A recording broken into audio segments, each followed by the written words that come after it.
Being an advocate was baked in me out of necessity. From the age of 4, I was advocating for myself. I was problem solving with teachers so that I could participate with my classmates. And, there was a lot of discrimination and a lot of unkind moments. But what I'm grateful for is that my parents were my fiercest advocates.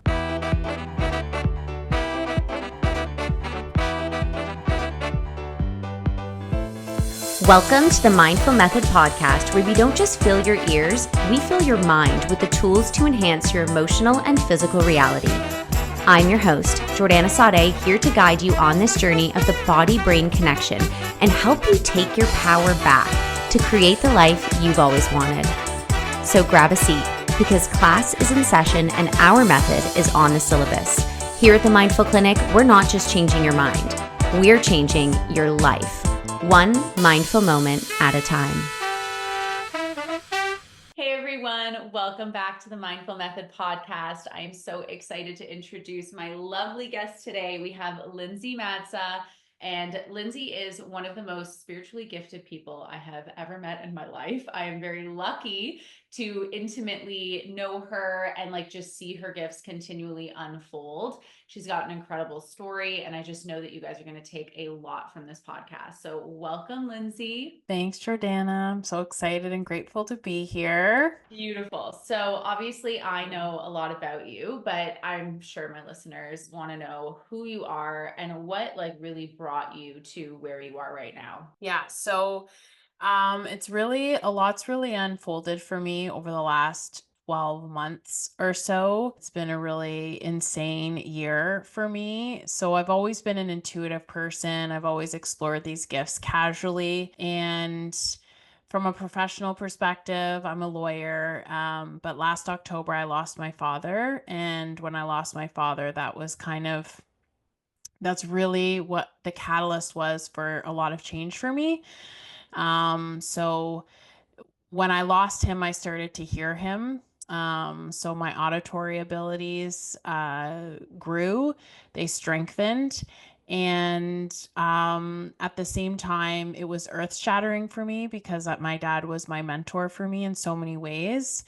I have a physical disability, and so did my dad. So when I lost him, not only was he a mentor for me from a professional perspective because he had a legal career, but also on a personal one. And losing him was for me, it was like losing the only person that really saw all parts of me in a way that I felt totally understood. Yeah, so that was earth shattering for me. And, I climbed the corporate ladder, had a very successful law practice, but I was miserable, and getting up every day became harder and harder for me. And by January of last year, I was getting up in the mornings, and quite candidly, I was getting up thinking it would be easier to be dead than to face the day. Mhm. So that was my rock bottom for me. And I now am able to look back and also call it my miracle moment. So I really leaned into my spiritual gifts, and I said, Dad, universe, whoever's out there, I need guidance because I'm not going to go on this way. So really dove in to all of the things, followed the universe's one paved stone after the next. And by June of this year, I decided I needed to quit law and become an advocate from a different perspective, incorporating my spiritual gifts, as well as being an advocate for inclusivity and diversity. Yeah. Oh my gosh, I know every time you tell me your story, I literally get chills, especially because I know how hard it is to leave such a you had everything figured out from on paper, right? You had a very Yeah. successful law practice, and that's not an easy field to leave, especially because you have clients that rely on you, and the money is great, it's an authoritative figure, it looks good, Right. but so for you to literally just go, no, I'm just gonna totally leave this and actually pursue something that doesn't really have that same kind of construct. It's not doctor, lawyer, scientist, whatever. It's this openness to be able to go into your spiritual gifts and use them to really harness something that like there's no category for it really. Like when I think about you and what you do, it's hard to like even communicate or explain. And I feel the same way about my business. But I want to talk a little bit more about, because I know that you've just released a podcast, which I'm very excited. Yes. It's called Hiding in Plain Sight, Yes. which I love. I love the title of it. So I just want you to tell me a little bit more about like the name and what made you think about that, and what experiences in your life kind of brought you to that moment. Yeah, so the title came to me in the middle of the night, 3 a.m. download as they do. And I was like, what is this supposed to be? Is this supposed to be a book title? Then when I sat with it more, I realized that my strength has always been my ability to speak and my voice and express myself and also um, express myself on behalf of others. So I thought I really needed to lean into just speaking. And the the genesis for that came from hiding in plain sight's what I've been doing my entire life. And I really I had an aha moment. Well, I've had many, but where it all came together for me was, I was sitting here thinking about how everybody strives for enlightenment. We all want to manifest life beyond our wildest dreams. We all want to be aligned and live in alignment, but I don't believe any of that is possible until we're able to see all parts of ourselves, because once we're able to see all parts of ourselves, we're able to heal the parts that we've been rejecting. And then we're able to show up in the world as a whole. And then that's when alignment comes in. So I thought that, it's a relatable way of living for everybody, whether you have a visible difference or not. There's a part of ourselves that everybody's hiding. So I really wanted to create a safe environment, also a truly inclusive one. For me, inclusivity never really exists in environments where they're trying to achieve it. I think often the mark has missed. There's a genuine intention behind it, but in my experience, when we're talking about diversity and inclusivity, it's really about different races or sexual orientation. The people with disability are never present or represented. So that's my goal with creating the podcast, is to have a community that's actually inclusive. Yeah, I love that. And I will share, and we won't need to say any names, but Lindsay and I were actually at an event recently, and it's interesting because this event is like all about inclusivity, and like that's and Mhm. Lindsay was like, there's not like, because of my physical disability, there's literally not a place that I can eat my food. Like how Mhm. how is this truly inclusive? And from my perspective, I didn't even think about that because that's not something that like I deal with on a daily basis. But there is Mhm. a massive population that deals with similar situations like that I do think, like, I mean, obviously, like, I mean, I believe I have good intentions, and I'm sure everyone does, but there is a need and a gap for a voice in that area, because that's not even something I would have considered, right? Right. And, Yeah. and so I just think you're really hitting the nail on the head here with that. And I just can't wait to see that unfold. But I would love for you to tell me a little bit more about your life, like even from as a childhood, what it was like growing up with a disability, and how that has played a role even in getting you to where you are right now. Yeah, so I always it took the last 12 months, as you know, for me to even really accept that living with a disability is has served me in a lot of positive ways. So, yeah, from a little kid, being an advocate was baked in me out of necessity. So, right, like from the age of 4, I was advocating for myself. I was problem solving with teachers so that I could participate with my classmates. And there was a lot of discrimination and a lot of unkind moments, but what I'm grateful for is that my parents were my fiercest advocates. So they were always present and made sure that I knew that the message that they were expressing to teachers and principals in schools was that if I said I could do it, then I could do it. And that was the end of the discussion. And we were going to figure out a way for me to do what everybody else could. And because of that, I had unwavering support from my parents in that regard. So I was able to, I played on the sports teams. I did well in school, went to university, went to law school, not without its own struggles, but what the important part it played for me when I can reflect back on it now was for sure my advocacy skills, but also problem solving skills. Like my ability to think on my feet and problem solve is, I think it's one of my superpowers. I also think it's what made me a good lawyer. And I was really able to come to the realization this year that it has been a superpower for me, um not a negative part the way that I had previously thought of it. Okay, so I'm going to challenge you here. Yeah. Okay. Yeah.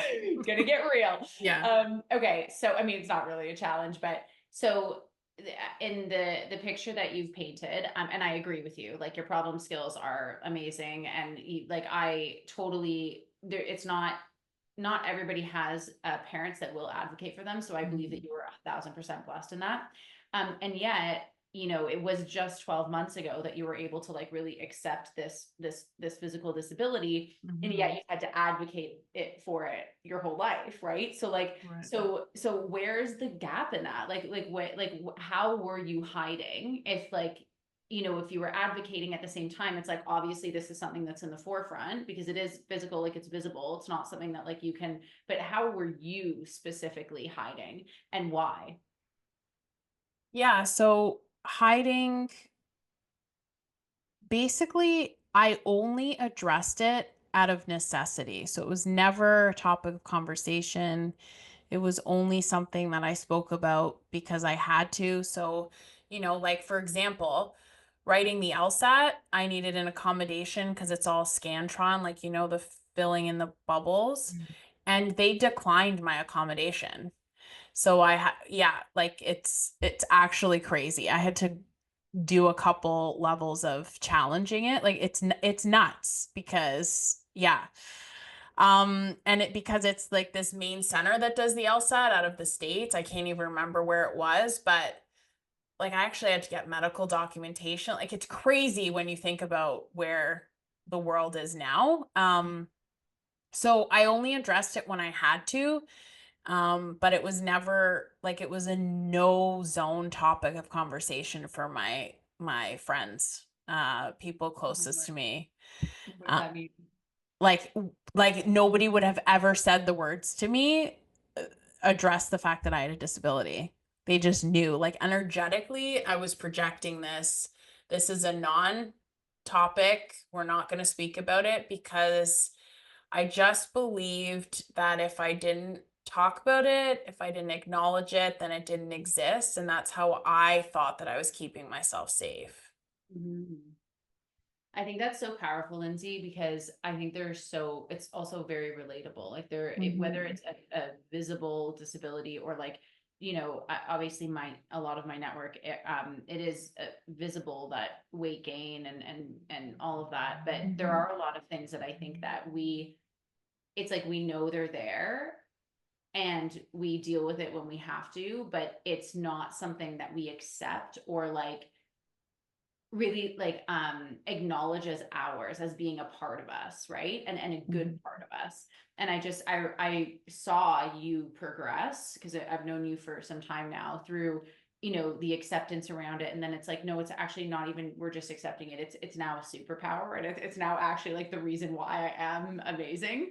And it was just such a beautiful thing to witness because you literally like came up into your power, and then from there, just like you said, and why this is so powerful, from there you were able to like you're one of the most powerful manifestors I've ever met. Like you just think it and it happens. And I'm like But I need the validation like 1,400 times.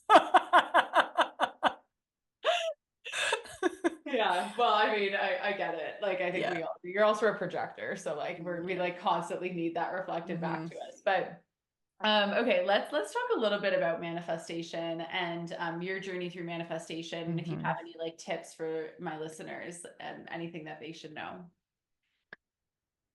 Yeah, so I have always man like I've always actively manifested in some fashion.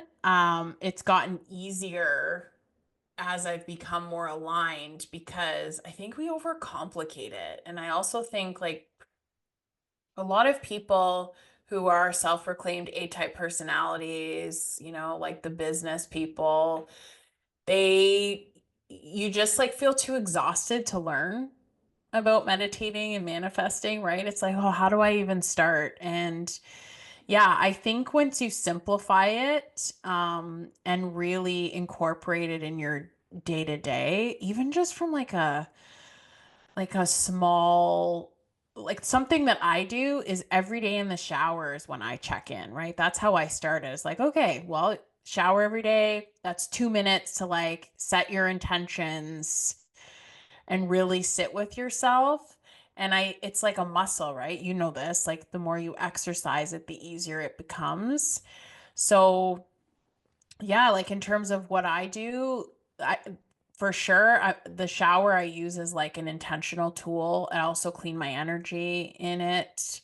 I pull cards every day, multiple times a day sometimes if I'm feeling like I need guidance. And what I realized lately is I've always unintentionally lived um in the realm of like law of assumption, Mm. Tell me more which about I yeah, I feel like that's an easier concept for people to understand than like the law of attraction, that. because you just have to live as it is, right? Like you're just living as, well, this is just my life. That's how it's going to be. Almost, I think you say you expect it or you demand it, like it's just you're living as though the thing is already yours versus this I feel like it's a more tangible way of manifesting, you Yeah, know? totally. I agree. I think that just for the listeners, the law of assumption is just so I'm clear, you can clarify, but like it's when we just assume that like this Hmm. is what it's going to be. So, and I'm using you as a sounding board, but I know that a lot of my listeners are in places like this. But like for example, if you can't even pay your bills, like how do you live in the law of assumption that like it's going to be paid for, money's coming from you? Yeah, this is a hard one because this gives me anxiety, even though money's been the easiest thing for me to manifest my entire life. So I fully appreciate that. It's the control, the like, it's a struggle. That's the other thing is people need to understand that even those who are like actively living in it, we pop in and out of our human ego mindset daily, Mhm. right? And it's not about perfecting, and it's about having like 100% return rate to your tools, right? The can't even pay the bills. Like I just, I've never been in that situation, honestly. So if I was, I don't know how well I would handle it, but it's the like leaning into the unwavering belief that the universe has a better plan for you than you can think of for yourself. Mhm. And it's hard to stay in that energy sometimes. Yeah. Yeah. It really is, especially when it comes to money. And Yeah. I'm gonna pose this one to you because I know that there's most of my followers are in here, but like when you have weight to lose and you're just like nothing fits, how do you live in the law of assumption? Like give it like like paint that picture. Yeah. Uh, well, as somebody who's always struggled and continues to like pop in and out of that mind frame, yeah, I think I stopped. You know what it is? It's the thinking it and then letting it go, right? Yeah. It's like, this is what it's going to be for me, letting go of time restraints because the universe's timing is not our timing, and just knowing that it's coming. in Mhm. divine timing, because when you're focusing on the weight, preaching to the teacher here, you can't focus on anything else, right? So it's just like start having fun. That's my biggest tip, is like start having fun every day. Do things that light you up, because then the rest of it just doesn't matter and it falls into place. Totally perfect. I love the way that you described it, and I knew you'd be able to do a good job with that. As with most things, but it because the fun is a huge component, because we can't be Mhm. in a state of wanting and having at the same time. And I find that most people, whether it's money or weight or love or whatever it is, they're in this state of like, when is it coming? Or like in the I don't have it yet, or is it even gonna come? And when we lean into the law of assumption, it's like we actually don't even need to think about it at all, because it's like it's already mine, it's already sorted. So now I just like get to have fun. And the more fun you have, the more in alignment you become. And the Mhm. more aligned we are, like the easier it is for these things to come to us. Yeah, and it comes faster. Like the wanting and the neediness blocks it Mhm. energetically, right? Which I don't know that a lot of people quite understand, because it's representing a lack of faith in the universe. If you're operating from a neediness and and like a wanting, it's a level of anxiety, which means you're not trusting in the universe at all.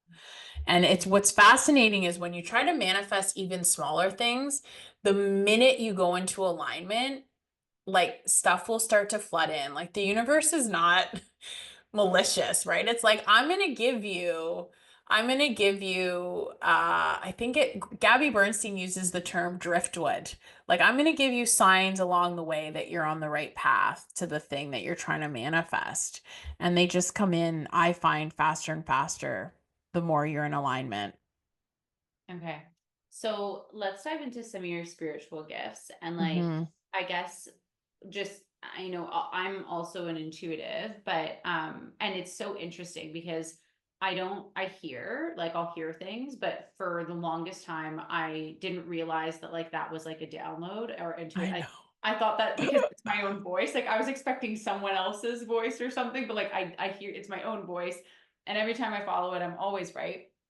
But with you, especially when I tap into your energy, I always see shit. And like I don't normally with like, my clients or when with my friends or when I'm working in this space, it's not common that I get visualizations, but when I'm in your energy, I see very clearly. And so can you just tell me a little bit more about like first of all, like what is spirituality to you? Like what are we talking about here? And then like how do you receive these downloads? Can you give us some examples of it? And then like can anybody do this? Yeah. So, yeah, I think anybody can do it. I think I think it rarely starts out this at this strength level, right? Like for me, it didn't start out this way. It was, I've always been intuitive in that. So this is what I think fucks this up. I think all kids are intuitive, and then we send them to school, and then we're like, even though you don't like Johnny, you got to be friends with him. And even though that teacher gives you the heebie-jeebies, you got to be respectful, right? So we like we like teach them to disconnect from their intuition. Yeah. Yeah. And right? And it's like Totally. and that, so unless you have parents who are like nurturing that and really tuned in, you have to come back to that as an adult, right? So for me, I was always intuitive. Like I can read people really well. And it really helped me as a lawyer because I was able to really assess clients, the other side quickly. And listening to my gut when I should work with a client versus when I shouldn't. And Hmm. everybody has that. Hmm. We just ignore it often. For me to strengthen the muscle, I started to ask for signs to the universe. So like in meditation, when I couldn't quite understand if I was getting downloads or direct communications, I would ask for signs, like something random. I'd ask for a specific answer to a question and then I would wait for it. And the more I started doing it, I would first anticipate what the answer would be based on what my gut was telling me, right? And then the universe would give me validation. So that's a good way for people to start. The other thing is to just listen to your intuition on easy decisions first, right? It's Mhm. like, and not question it, Mhm. right? Like, should I go to this place today? If it's a yes, go. If it's a no, don't. And Mhm. don't work against yourself. I also really love the pendulum, and I know you do too. It's the greatest. Love Yeah. it. Yeah. Because it's energy, and energy moves the pendulum. And I think most people, I mean, anybody that I've given it to try, it works for them in some way. And it's more powerful for some people than others. But you can ask the pendulum yes or no. Mhm. And now, without even holding it, I can vision the direction that it would go, right? Ooh. Yeah, can like feel it in my body. So I don't even need to use it anymore. Mhm.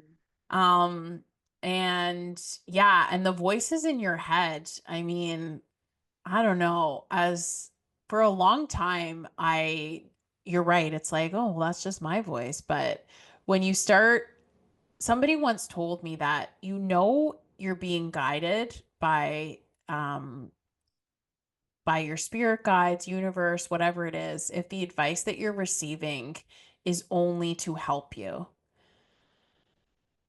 Let me sit with that for a sec. Okay.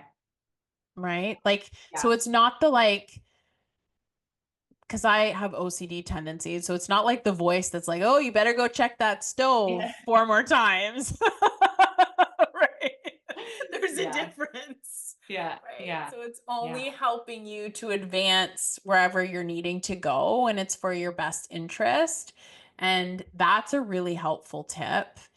But yeah, spirituality for me is just like believing in a higher being. I was raised Catholic, so and then when I went to university, um I separated from organized religion just because I just think that any fear mongering that exists is man-made. I think that we should all just be able to live, and help each other. There should be no divisiveness. So I just think God, spirit, whatever you call it, if you believe in a higher being, then use it to your advantage, Mhm.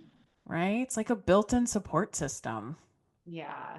Hi, babes. I am so excited to talk to you about my signature program, the Mindful Method.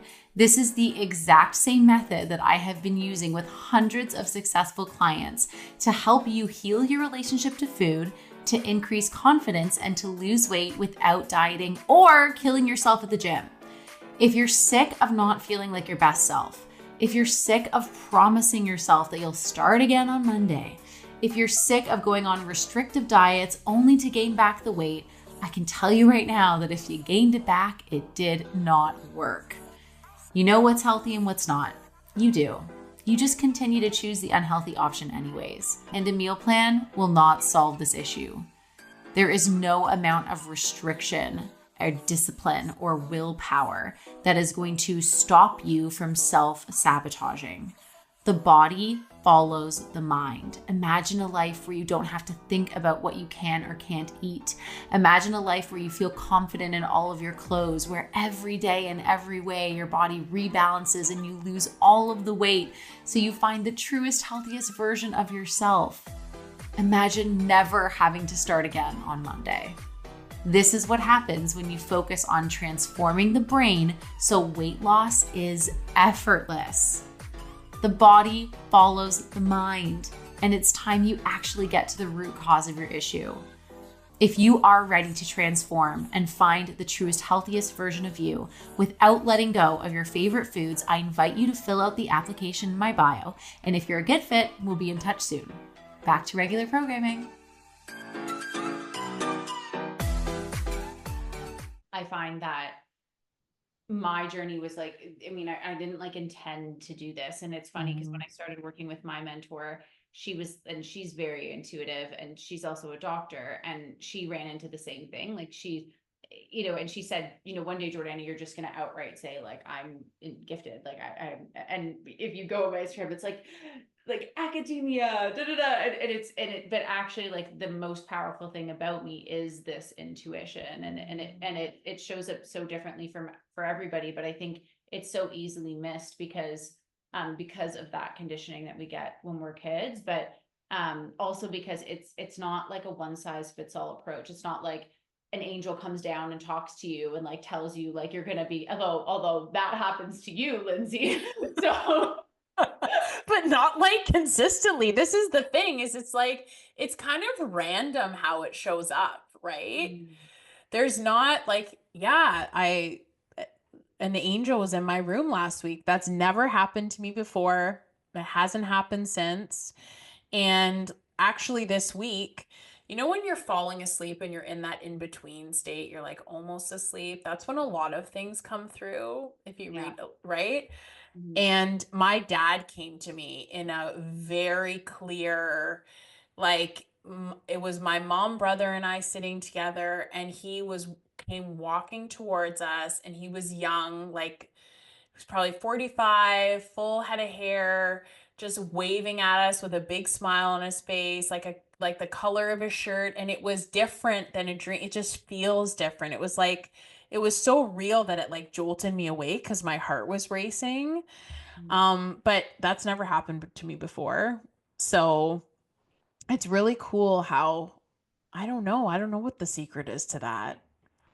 Yeah, I mean, I don't know either, but it sounds like the openness. Like I love it when you said asking, because I think if we Mhm. don't, if we're not open and then we don't Mhm. ask, then like how are we gonna receive, right? How are Right. we gonna be even open enough to like get these visions or voices or like I'm sure I believe like guides and angels are guiding us all the time. And there are times in my life where like literally I should have been dead or in jail multiple times and like just the horseshoe up my ass is what my sisters say. It's like you have a Yeah. horseshoe up your ass, but it's like, well, no, actually in those moments, like I was protected, I was guided. Like just if Mhm. one thing had gone in another direction, like I would have been fucked literally. But like it's it's in those moments, like everybody has this, right? It's just that it shouldn't take those moments of like panic or like near death experiences to be able to access, like we can use this to our advantage, which is I think like what you were saying before, like you use this to manifest, use this to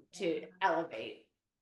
Because then you're living in a state of peace, Mm, like you're not, you can wake up in the morning and think like, be excited about what the universe is going to show you that day, and know that something's going to come up, and you're less angry about, I don't know, for me, I used to have terrible road rage. I still sometimes struggle with it, but now I'm kind of like, meh, if I hit every red light, it's because I'm not supposed to be at my destination at a certain time, right? Like the universe is protecting me.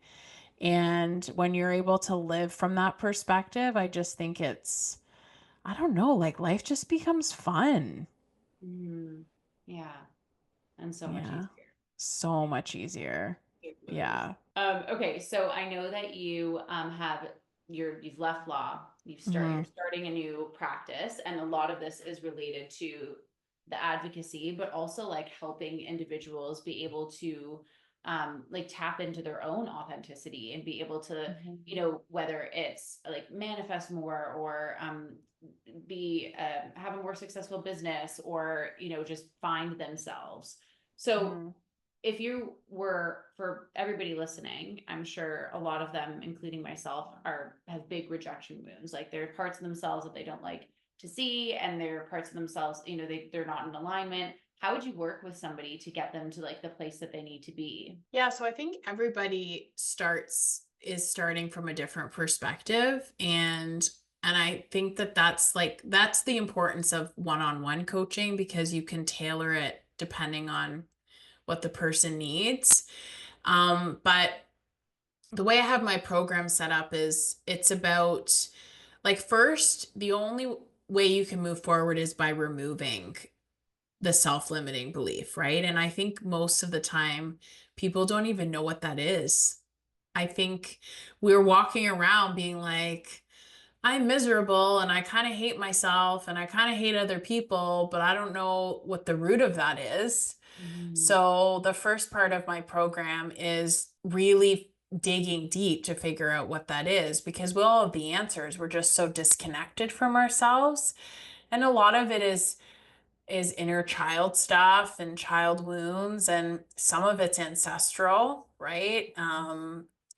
People have we all have soul wounds, and it's connecting all of those. So first being able to identify it so we can remove it, and then being able to reframe your entire mindset about yourself and really just making it about you, because it doesn't actually matter what's going on outside of you. Once you're so comfortable with yourself, like nothing can really. The reality is you've said worse things to yourself probably than anybody else has ever said to you, True. right?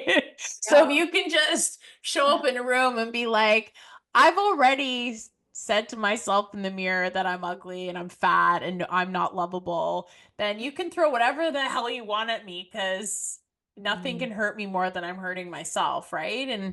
And reframing your mindset towards yourself, and then and then that leads to the reclaiming your power and you stepping back into who you're supposed to be. Because until you can do that, you're never going to be able to show up authentically, because being authentic is such a hot button word, but I don't think a lot of people actually know what that means. yeah.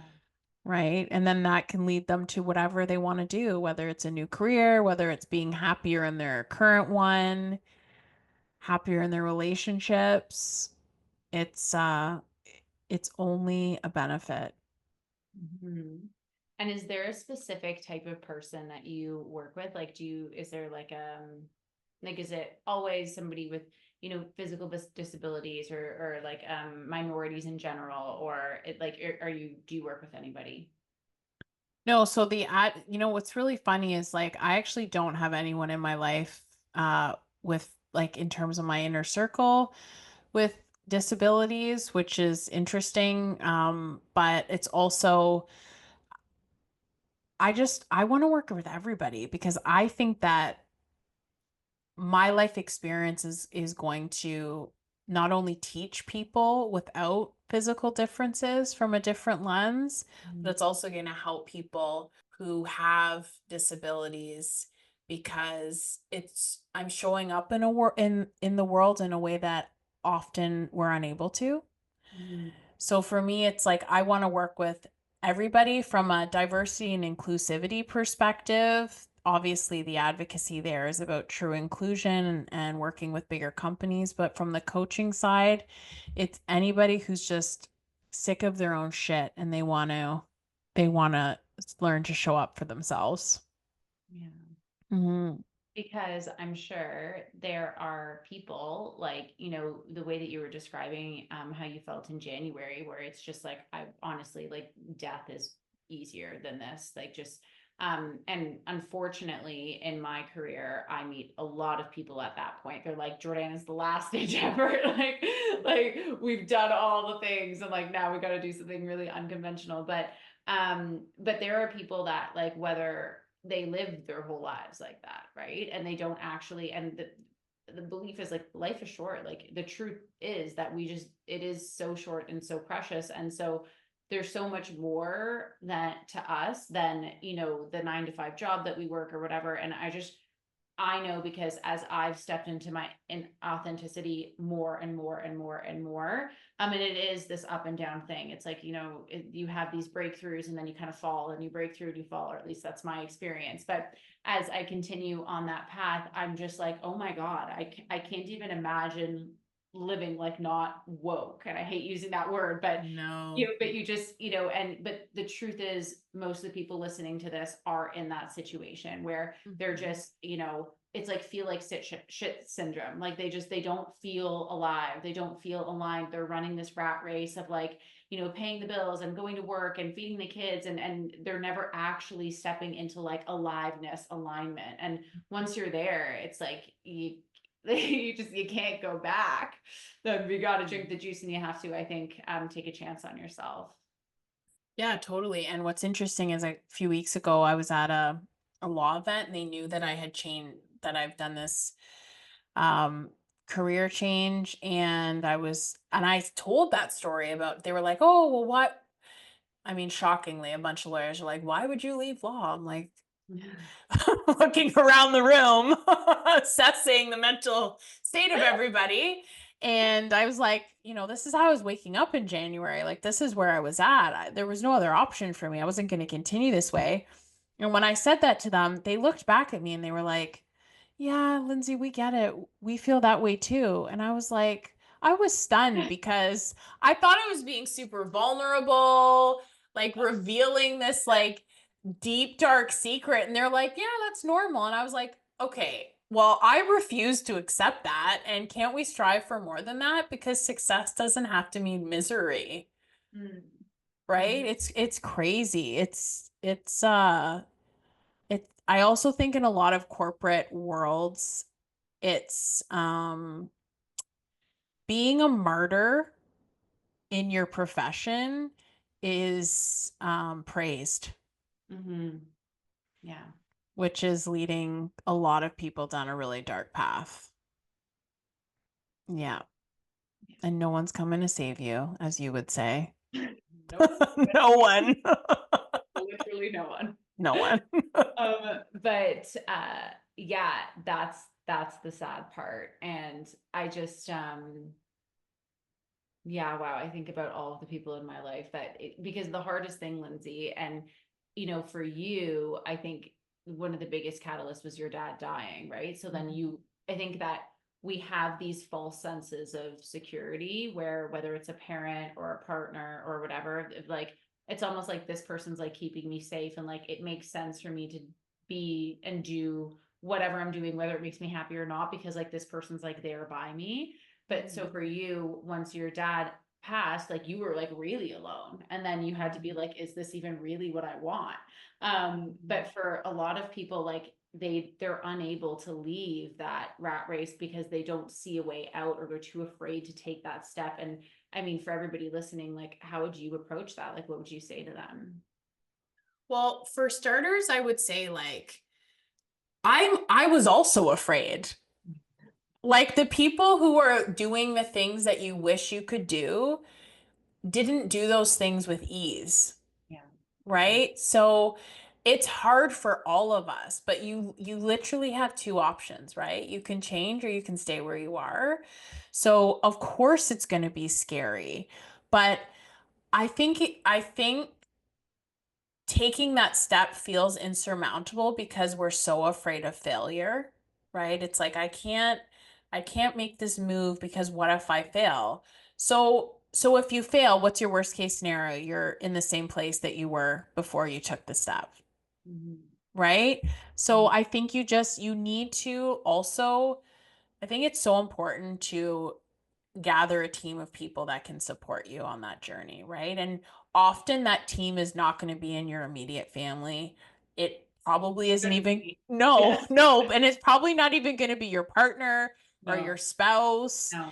You literally have to outsource. You need to find the people that align with you who can be your cheerleader, and you have to be prepared to leave the parts behind that are keeping you where you're at. So that's going to result in losing relationships, friendships, and you just have to be okay with it because I think that's a sign that you're leveling up. When people start to fall away, that Mhm. means you're on the right path. So I think the first step is do research on who can be the person to help you and invest in yourself. Like, I was talking to um, a friend and I was telling them all of the things that have happened so quickly for me once I aligned, and they were like, "Oh, this is so inspiring.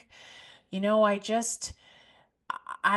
need to start doing this for myself." And I was like, "Stop going to the fucking bar on the weekend and put your money towards a Reiki session. Get some energy healing. Put Mhm. your money towards things that can help you instead of escapism, right?" And that's a choice that only you can make. So it's a little bit of tough love because you have to really just take that first step, and then each step after that I feel like gets easier because the next step reveals itself. Yeah. Yeah. You're so funny, like a little bit of tough love. My mentor this morning literally was like, "Stop being a little bitch." And I was like, "Whoa." But like, and nobody talks to me that way. Yeah. But that's why she's my mentor. But I will say, and of course, bias, if you're listening to this and you're looking for a mentor, let it be a projector, because we really are the best at guiding. That is like, I'm a projector, Lindsay's a projector, my mentor is a projector. But that's your job. Like, as a projector, that's our job, is to see into people, and it's to see beyond like the truth of what, and that's part of what we call intuition. It's like everybody shows up and there's this truth that, or there's this truth that they're telling us and they're saying, and they believe that. I don't think people are liars all the time. They genuinely believe this about themselves. But projectors like literally pierce right through that and like can see beyond all of that. And that's why you're so powerful as a mentor as well, or as a coach. But the investing in yourself, I think, and is such an important thing for two reasons. One is obviously because, just like you said, you know, like you have two choices. You can either change or stay the same. It's like we can't keep doing the same shit and expecting a different result. So like something's got to change, and it doesn't have to happen all at once. Like, I know when I first started working with mentors, like my biggest fear was my relationship, my marriage. And like that was not the first fucking thing we worked on. Like 10 years later, it's like, all right, now we'll address this. And so many beautiful things happened in those 10 years. I manifested crazy shit in those 10 years and evolved until like I couldn't go any further. So if you're listening to this and you're like, because I think we all know when something's really off and we're just like really afraid to leave it, like that's not the, it's not like that's the first thing that we always need to work on, right? Like there's so many ways that we can approach it. But what if you don't take your money and put it into yourself in a way that like pushes you forward, the message that you're giving the universe is that you're genuinely not worth it. Because the biggest thing that I get, the biggest like combat that I get is like my prices. And, you know, we have lots of different funnels that people can fall into. You don't have to work one-on-one, but it's just like, if you can't pay money for yourself, or like put money towards yourself, then like, how are you going to increase your value? Like, how is the universe going to say this person's worth more and then reward you by supporting you through that journey? But yeah, so I think one is the way that you're saying, you know, we need to delegate this money towards something else that's productive, but also showing up and being like, I'm just genuinely worthy of a better life is so powerful. Yeah, 100%. It's the energy shift. It's the message that you're sending out to the universe. And I feel that way about relationships too, right? Because when you make the decision to go on this journey, the people that you need show up. Yeah.